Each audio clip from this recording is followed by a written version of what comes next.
Greetings! In this short video I'll show you how to open your wallet for the first mission of Battle of Nodes on Elrond Testnet. I will leave a link, or you can find it on the Medium article. So we'll be using this link, and at the bottom here you can see access using PEM. Click that, go to browse, find your initial balance SK PEM file, open it, unlock wallet, and here we go. I currently have 0 tokens, but yeah.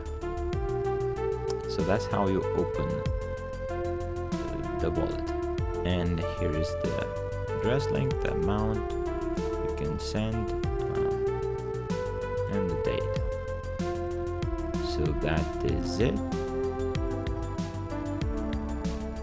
If you have any questions, leave a comment. Thanks.